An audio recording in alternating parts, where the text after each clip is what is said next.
Adventurous kids explore with education and learning what a wildlife is in the Everglades. I want to explore the Museum of Discovery Science. What plants do butterflies like? I want to know about Key West. Adventurous kids, learning and fun. Adventurous kids!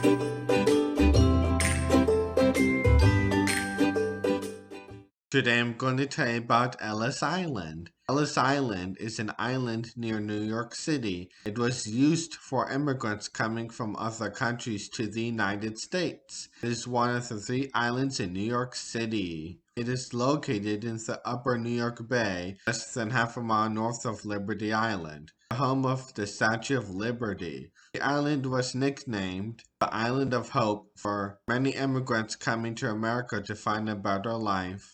It has had several names in history, including Gull Island, Oyster Island, and Gibbet Island. The island is named for Samuel Ellis, a merchant and farmer who owned it during the late 1700s. After the death of Samuel Ellis, the island was sold to New York State and then to the United States government in 1808.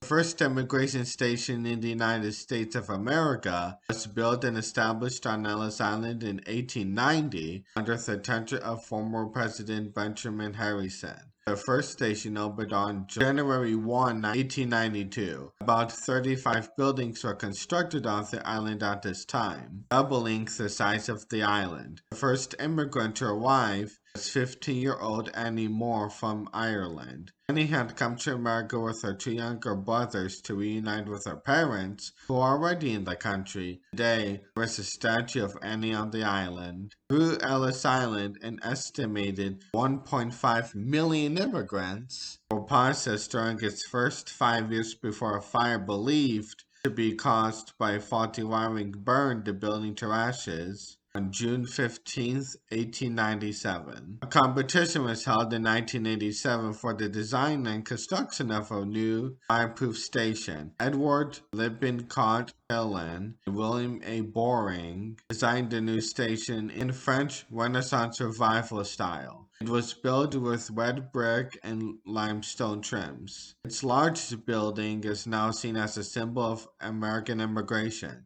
It was reopened on December 17, 1900. Ellis Island could barely handle the influx of immigrants before World War I began. The government decided to expand the island with landfill and build additional structures. The second island is where the Ward of Contagious Diseases was built. The third island houses the psychiatric ward. Ellis Island was originally only 3 acres in size, but by 1906 it had expanded to more than 27 acres. The scariest part for newcomers to the island was the inspection. All immigrants had to pass a medical inspection to make sure they weren't sick.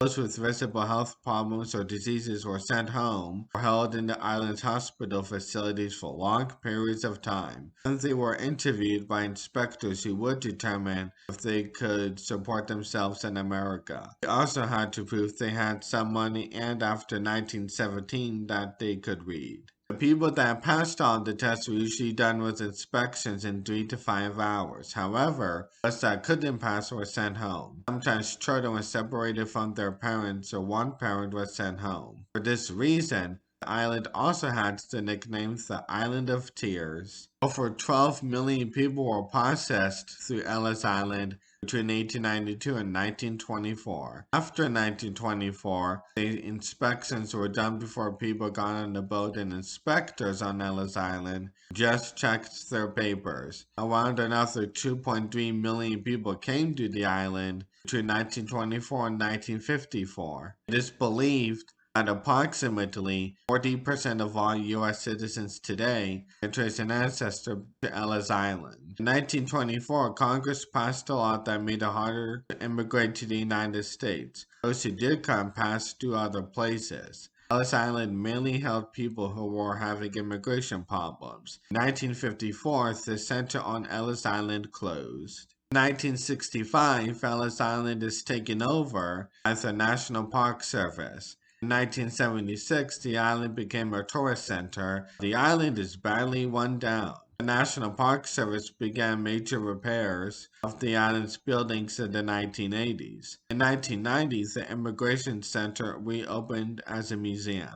Today, many people visit Ellis Island on their way to the nearby island that has the Statue of Liberty. Thanks for watching this episode of Adventurous Kids. What did you learn today? Adventurous kids. Adventurous kids. What was the most interesting fact? Adventurous kids. Adventurous kids.